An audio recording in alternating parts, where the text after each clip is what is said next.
Bueno, en primer lugar, lo que trata es de integrar grupos que existen, ¿no? Eh, porque porque partimos de la premisa de que luchas hay ya por cientos, todas dispersas. Por supuesto que se podría hacer un trabajo,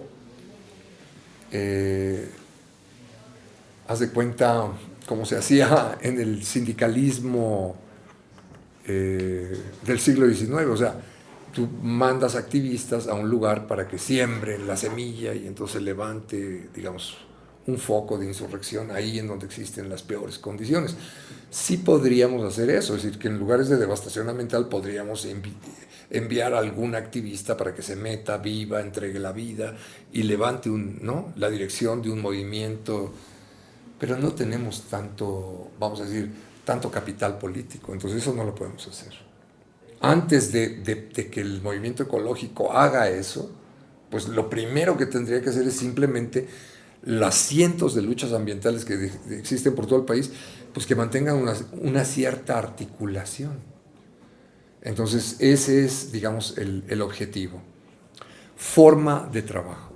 Las primeras formas de trabajo que se nos ocurrieron, cuando ni siquiera nos llamábamos asamblea, eran caravanas, ¿no? Caravanas, porque, bueno, las caravanas como forma de lucha las inventaron los zapatistas, ¿no? Saliendo de Chiapas y recorriendo todo el país y llegando hasta la Ciudad de México, ¿no? Hicieron la de los 1111 en 97. Luego, pues no fue una caravana, pero sacaron los miles de representantes a todos los municipios de México. Pero luego hicieron la última caravana, que fue, digamos, para llegar al Congreso y exigir la aprobación de los derechos de los pueblos indios. Entonces, esa es una enseñanza que retomamos, o sea, por supuesto. Luego, digamos, quien hizo una segunda caravana muy buena fue el SECOP, que hizo una caravana, digamos, con una serie de aliados en contra de las represas, ¿no? Pero muy pensado como temáticamente. Como no estaban muy lejos de donde estábamos dando una lucha por la defensa del agua en Cuautla, nosotros les dijimos, no, vengan, hagan presencia, ¿no? Allá en la colonia Manantiales, en Cuautla. Está amenazado el 80% de la fuente de agua de la ciudad, ¿no? Por poner tanques en los acuíferos subterráneos. Entonces, ya que llegaron allá con nosotros, dijimos, bueno, pero pues ¿por qué no enlazamos todos los que tengan problemas ambientales de diferentes temas, pero hacemos caravanas estatales? Entonces hicimos una caravana en Morelos. Todavía no nacía la lucha de los 13 pueblos, ¿no? Que luego estuvimos allí. Y después de eso, como nos acompañó el Movimiento Urbano Popular de la Ciudad de México, nos dijeron, oye, pero vamos a hacer una en el Estado de México. O sea, en la de Morelos hicimos un recorrido en 8 luchas diferentes temáticas. En el Estado de México abarcamos 16 luchas diferentes. Y luego se hicieron otras más en Puebla y en Tlaxcala. De manera que fuimos como abordando toda la corona de ciudades, que es una zona de choque ambiental, porque es una zona de urbanización bestial, ¿no? O sea, de megacasas, de interés social, casitas geo, vialidades, puentes, malls, entonces, gasolineros, digamos, es fuente de innúmeros conflictos, incineradoras, basureros.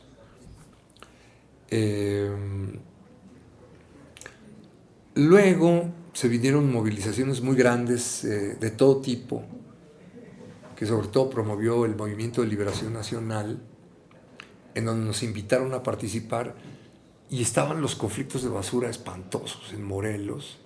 Entonces pensamos hacer una convocatoria general de todos los afectados por basura, porque había afectados de basura en Jalapa, en Hidalgo, en Morelia, en Morelos, en la Ciudad de México, en el Estado de México, en Jalisco, por todos lados. Y nosotros teníamos el rompecabezas de todos los afectados. Les dijimos, vamos a juntar a todos los afectados. Todavía moviéndonos en la idea de que juntamos a todos en el tema del agua, ahora juntamos a todos en el tema de la basura. Pero ya en eso nos dimos cuenta, no, pues es que hay que juntar a todos, con todo. Entonces citó aquí en la Facultad de Economía un encuentro en el Auditorio Ho Chi Minh. Nos quedamos a dormir 2 días, la rectoría se horrorizó.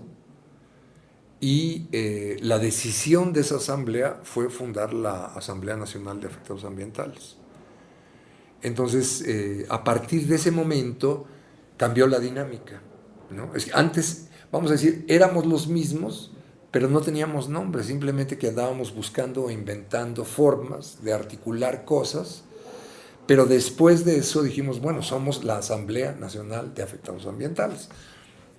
Y establecimos como regla que nos encontraríamos una vez al año, todos. No en la Ciudad de México, sino siempre en algún lugar de combate, ¿no? Y entonces fuimos estableciendo, hicimos 10 asambleas nacionales en diferentes lugares del país. En Oaxaca, contra la minería, en Jalisco, contra la contaminación de los ríos, en Chichicuautla, contra los megapuertos, puercos, estos, digamos, las megagranjas de puercos, que es lo que desató la gripe, no sé si la recuerdas, la gripe calderonina, ¿no? Que era porque el gen de un ser humano se había combinado con el gen de las gallinas, ¿no? Y el gen de Felipe Calderón, ¿no? Se combinaron y dieron el H1N1, entonces por eso se llama gripe calderonina, esa gripe, ¿no? Ahí se hizo una asamblea importantísima en Chichicuautla. O sea, se ha estado por provincia, en Hidalgo se hizo la última, ¿no? 10 asambleas nacionales, en la Parota, con Secopi hicimos una. Bueno, nos llevaron a un lugar que se llamaba Salsipuedes, ¿no? No lejos de la Parota. Los compañeros de la Parota siempre han participado en la Asamblea Nacional de Afectados Ambientales, ¿no? En fin, ¿no?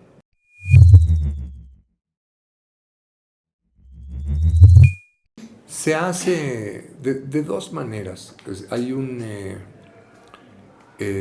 primero, la Asamblea Nacional, ¿no? Discute sus problemas, hace un diagnóstico. Las asambleas duran 2 días, llega gente de todo el país, entre 1,000, 2,000 personas, se reúnen, se plantean temas y sobre todo ahí lo que se decide, porque es muy poco tiempo para tanta gente y tanto problema. Entonces, normalmente lo que se decide es cuáles son luchas prioritarias donde hay que poner mucha atención, qué trabajos de difusión hay que hacer y, sobre todo, dónde nos vamos a reunir el siguiente año, ¿no? En la última de Hidalgo se acordó reunirse en Durango porque queríamos dar el brinco a las luchas ambientales del norte, pero la gente de Durango ya nunca se comunicó, se pelearon con otras gentes de la asamblea, entonces se deshizo, ¿no? La última asamblea, ¿no? Es un brinco que tal vez no había que haber dado todavía, ¿no? No teníamos la fuerza, digamos, para expandirnos tanto y entonces entramos en esa crisis, ¿no? Que hay una crisis de Asamblea Nacional, hay que reconstruirlas, ¿no? Otra forma es que se trabaja mucho en la educación y siempre al final de los talleres, que son talleres de 5 días, se hace un consejo político, que son los representantes de las diferentes luchas en donde se decide qué se va a hacer, ¿no? Digamos, es como una especie de comité de participación abierta, ¿no? Cada lucha en cada lugar tiene, digamos, la posibilidad de enviar un representante, pueden ser 5, pues, pero es una voz, ¿no? Y, digamos, eso es lo que funciona como el cerebro colectivo de qué es las acciones que hay que llevar a cabo. Una última forma. La asamblea por medio de la Asamblea Nacional y por medio del Consejo Político, decidió participar activamente entre 2011 y 2014 en el capítulo México del Tribunal Permanente de los Pueblos. Y ese trabajo fue quizás la aventura política más importante por la que ha atravesado la Asamblea, porque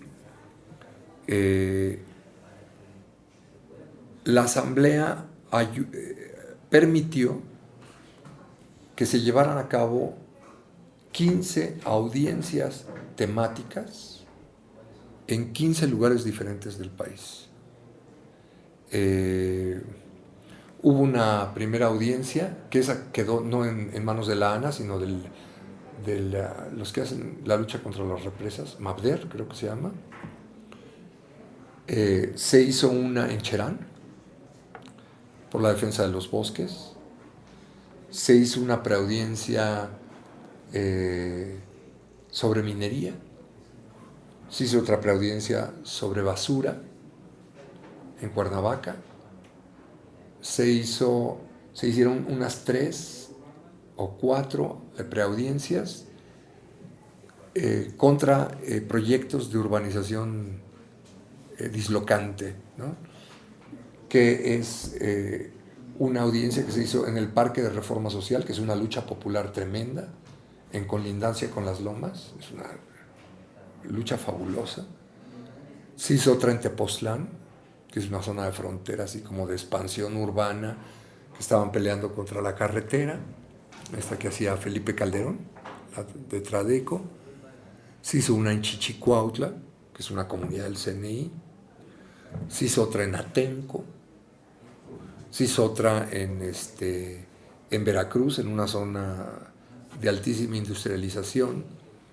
Se hizo otra en Tlaxcala, que es una lucha fenomenal contra la contaminación de los ríos, que digamos que organizó Fray Julián, que es toda una red local.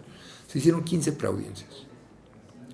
En esas preaudiencias, todas las comunidades se comprometieron a elaborar acusaciones preparadas mediante talleres. Entonces, toda la Asamblea Nacional preparó 150 acusaciones. O sea que las documentó, las argumentó, las documentó, ¿no? 150, es una, nadie tiene un acervo de lo que es tan detallado, pormenorizado, de lo que es la devastación ambiental. Hubo una audiencia en Puebla sobre carreteras. Entonces se hizo una evaluación de lo que es la devastación de carreteras en todo el país, la política pública de construcción de carreteras, de manejo de la vialidad, de la movilidad. Entonces, en cada audiencia no solo se presentaban los casos particulares, los 150 casos que te digo son casos singulares, sino que dependiendo de la temática, se procuraba presentar, además de una acusación singular, de múltiples acusaciones singulares, una acusación general.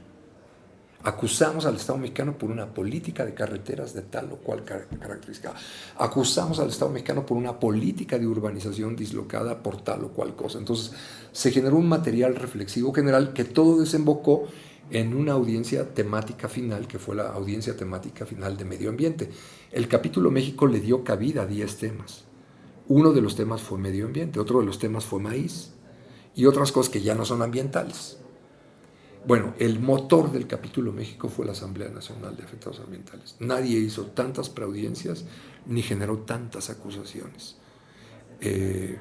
Bueno, esa fue una gigantesca apuesta de la Asamblea Nacional que generó un desgaste tremendo. Entonces, después de eso, ya como que la gente quedó muy cansada. Fue una inversión gigantesca. Pero bueno, nos mantuvimos 3 años en movilización perpetua, todo el tiempo, en movilización, generando un material tremendo. Ahorita lo que estamos tratando es ya de procesar y de comenzar a publicar como los resultados más importantes de ese trabajo, pero no toda la materia, ¿no? Eh, bueno, eso es, vamos a decir, ya te da una idea de qué hemos hecho y cómo nos organizamos. El tribunal implicó una nueva forma de organización, que no es decir, el trabajo del tribunal fue lo que fue poniendo en segundo lugar la Asamblea Nacional o los talleres de formación y el Consejo Político, sino que creó una estructura completamente diferenciada. Entonces, claro, ahora estamos pensando en seguir por allí.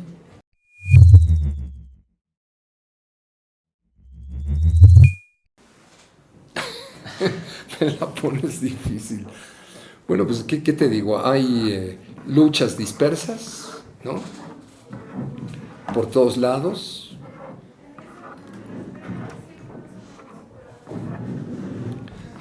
Eh, hay una red que trata que las luchas se encuentren, trata de promover que todos se conecten con todos, es decir, que nadie sea dueño de la relación general, ¿no? Sino que todos se conozcan, se acompañen, ¿no? Todos conectados con todos, ¿no? En fin, ¿no? No hay un comité central.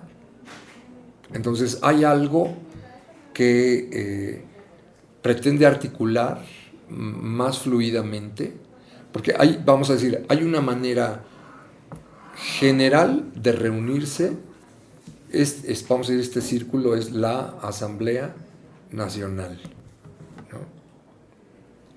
Que pues luego se convirtió igual de abierto, ¿no? Pues se convirtió, vamos a decir, en una especie de red de elaboración de acusaciones, ¿no? Hubo compañeros, por ejemplo, que llegaban a una audiencia a improvisar y entonces se enfrentaban con compañeros que habían trabajado en taller. Entonces decían, ay cabrón, no, pues ellos lo presentaron bien. Hubo compañeros que presentaron 3 o 4 veces sus acusaciones en diferentes audiencias y terminaron presentando unas acusaciones maravillosas. Entonces crecieron en una comprensión del problema. La red de elaboración de acusaciones nos transformó la forma de relación nacional, pero también nos transformó los talleres de educación, porque los talleres de educación eran, a ver, ahora vamos a ver lo que es la autogestión en México, ahora vamos a ver lo que es el problema de la salud popular y las alternativas de salud popular, ahora vamos a ver la economía política de la devastación. O sea, establecíamos temas y la gente aprendía los temas, pero la gente como que en los talleres tomaba clases. En cambio aquí, ella elaboró sus saberes, elaboró sus documentos, entonces esto transformó por completo la estructura, ¿no? Y bueno, pues ¿qué podríamos decir? Aquí en el centro, pero no a modo de comité central, el Consejo Político, ¿no? El Consejo Político, bueno, el problema es que todo requiere movilizarse y todo requiere dinero y la Asamblea no tiene ningún fondo monetario. Entonces, eso es quizás lo que más desgasta, que de repente pues hay crisis y ya la gente no se reúne, ¿no?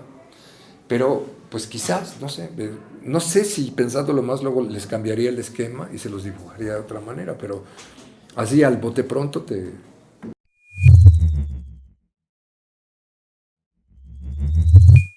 La distancia física, la distancia temática. Te los dije desde el inicio, ¿no? Claro, ya sobre eso, pues, pues las incomprensiones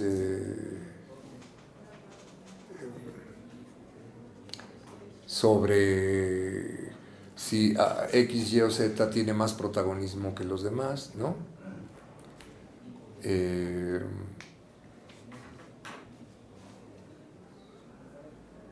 Y entonces si se asocian con otro grupo, vamos a decir, el sectarismo natural que priva dentro de las luchas sociales en México, pues nosotros no estamos protegidos, en contra de eso no tenemos una burbuja que nos aísle. Eso pues ha hecho daño, pero no creo que fuera el principal daño, ¿no? No creo que fuera el principal daño. Yo creo que el principal problema que no hemos podido resolver, ¿no? Que a veces si de repente hay algún financiamiento, pues se resuelve, porque, bueno, entonces hay un fondo que se consiguió en Alemania o no sé en dónde, y entonces pues ya hay dinero para preparar una Asamblea Nacional que cuesta, ¿no? Que lo hacen, sí, pues normalmente todos los gastos de la Asamblea en algún lugar los hace la comunidad que recibe, porque para una comunidad recibir 2.000 luchadores de todo el país es como una oportunidad de mostrar músculo frente a sus enemigos locales, ¿no? Entonces las comunidades invierten en recibir, pero no basta, el problema es el traslado. Entonces hay comunidades que pueden pagar traslados porque de todo el país, o sea, muy lejos, pero hay otras que no. Entonces, claro, si tú tienes para pagar 10 o 15 camiones, pues se te llena, ¿no? Porque la gente encantada va a ir, ¿no? A ver y ¿no? A hermanarse. Y si no tienes fondos, pues no puedes mover, ¿no? El Tribunal Permanente de los Pueblos nos vació de fondos. Entonces tenemos que rehacernos y ahora pues estamos pensando armar una organización, porque el Tribunal Permanente de los Pueblos es un tribunal ético internacional. Entonces nosotros estamos pensando armar un tribunal mexicano, ¿no? Estamos pensando solicitarle a la Unión de Científicos Comprometidos con la Sociedad, a la UCS, que nos ayuden, digamos, como garantes, porque pues, no, la Asamblea no puede ser juez y parte. Puede impulsar, puede darle forma, él puede dar contenido a un tribunal permanente de crímenes ambientales en todo el país, pero ellos no pueden ser jueces. Entonces lo que queremos es que sean científicos éticos, ¿no?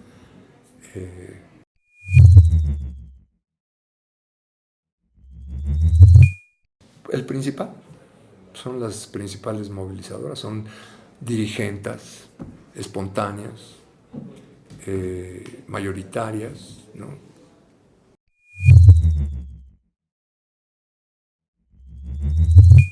No, desde el principio fueron mayoritarias.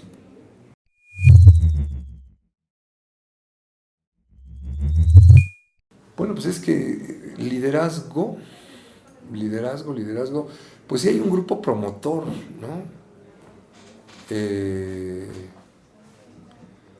Pero no tienen el calificativo de líderes, ¿no? O de responsabilidad. Pues el que quieran. El problema es que no es que no lo tomen las mujeres, sino que no lo toman las mujeres ni los hombres, porque están muy lejos y están muy dispersos. Y luego nos dejan a los del DF que hagamos eso. Y bueno, los que lo hacemos pues somos hombres y mujeres, ¿no? No. Pero nadie, digamos, de los que les toca marcar por teléfono, convocar, etcétera, pues piensa que por eso es líder, ¿no? Entonces la palabra es un poco excesiva, liderazgo, ¿no? Sí hay un trabajo, digamos, fuerte de formación, pero el trabajo de formación tampoco se le puede o se le debe de llamar trabajo de liderazgo, ¿no? Y ese trabajo pues tiene que ver con gente que tiene la posibilidad o la oportunidad de investigar. O sea, que tiene, digamos, es un privilegio, ¿no? El privilegio de poder investigar y entonces poder explicar a los demás, ¿no? Y eso pues tiene que ver con quien tenga esa posibilidad, no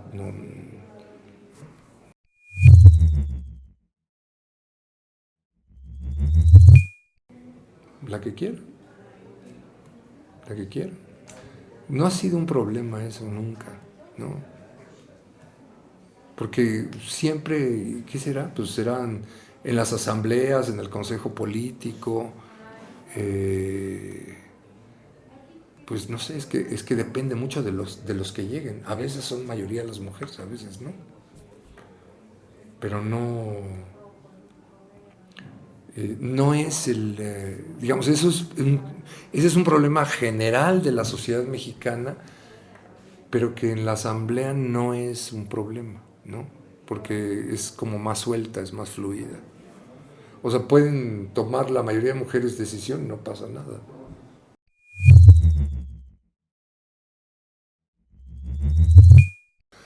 Híjole, otra vez es como una pregunta muy leninista, ¿no? O sea, táctica y estrategia, ¿no? El quehacer de Lenin. No nos... no tratamos así a la Ana. Por supuesto que existe el problema de la táctica y por supuesto que existe el problema de la estrategia, pero esas de organizaciones mucho más consistentes, más fuertes, más asentadas. La Ana está en una fase previa, ¿no? Eh, bueno, para nosotros sí fue un tema, mucho tiempo, el problema de cómo luchamos, ¿no? Es decir, ¿luchamos jurídicamente o no luchamos jurídicamente? ¿No?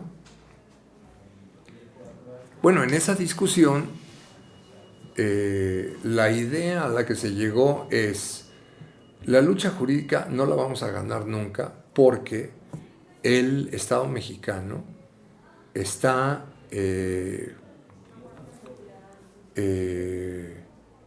no solo abusando del poder, en el sentido de que va a comprar a los jueces, las diferentes instancias, el proceso jurídico lo va a controlar, ¿no?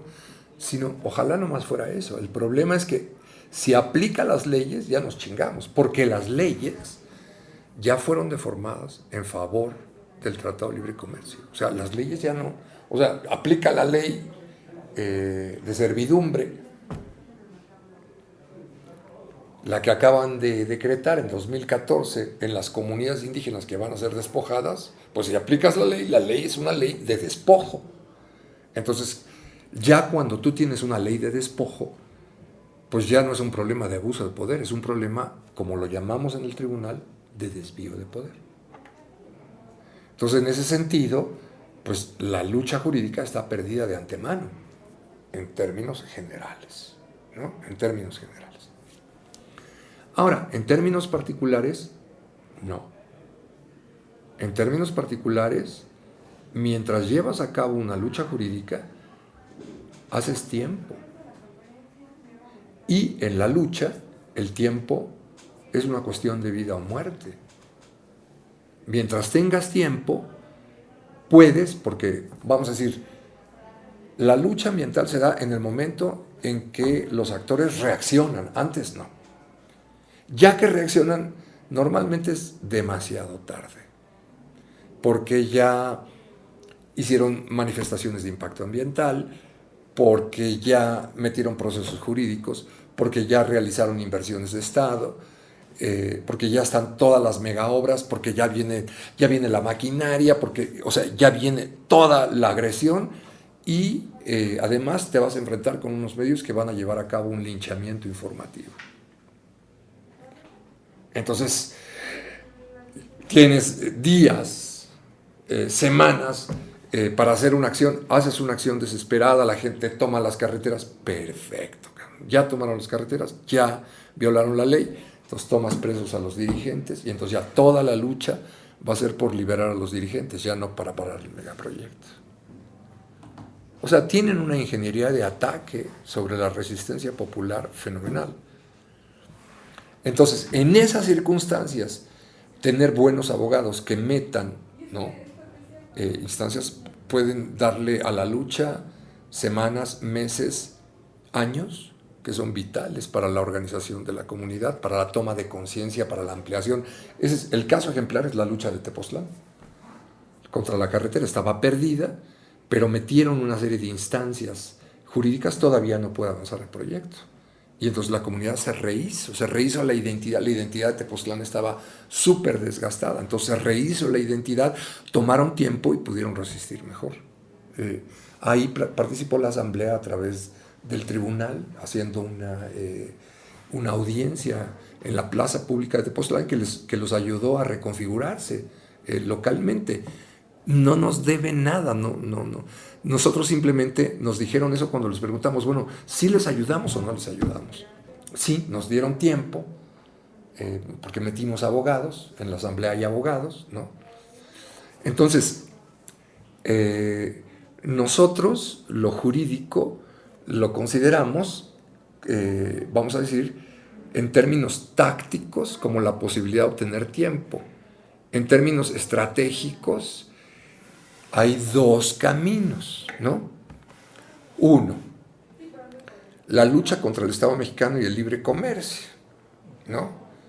Que bueno, ahora claro, ahora se abren posibilidades brutales con la llegada de Trump y con la crisis del libre comercio. Antes no había ninguna, porque la política era palo y cárcel, ¿no? Y si es posible, asesinatos de dirigentes, ¿no? Era, vamos a decir, algo perdido de antemano. Por eso abrimos otra táctica jurídica, que fue desgastar la visión jurídica que tenían, es decir, apelar a tribunales éticos, ¿no? Y entonces construir una autoridad ética en la opinión pública sobre la justeza de nuestras luchas. Primero ese era el objetivo. Ya cuando comenzamos a trabajar con el Tribunal Permanente de los Pueblos, el Tribunal Permanente te da la oportunidad no solo de, digamos, tener una victoria ética, que es una sentencia en tu favor, ¿no? Sino te da algo mucho más importante. Digamos, el tribunal se mueve bajo el supuesto de que el derecho, así como dice Lefebvre, el espacio, es un producto social. Entonces, sobre todo cuando no hablas de derechos humanos, sino hablas de derechos colectivos, para decirlo con más precisión, cuando no hablas de derechos humanos individualizados, atomizados, sino que hablas de derechos humanos colectivos, derechos comunitarios, ¿no?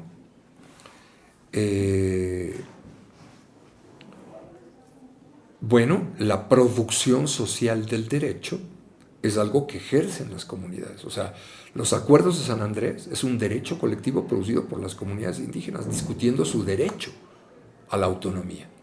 No sé si me explico. El derecho a la ciudad, el MUP lo construyó en las redes del MUP, hablando del derecho a la ciudad. Los derechos de las mujeres no se construyeron en ninguna constituyente, se han estado construyendo en las redes de mujeres que discuten cuáles son los derechos, ¿no? Eso es por hablar de derechos colectivos no reconocidos al más alto nivel ya estatal, pero sí reconocidos éticamente a partir de las luchas colectivas de las organizaciones. Bueno, tú esa lucha por la construcción de derechos la puedes llevar a todos los planos y niveles. Eso es lo que hizo el Capítulo México.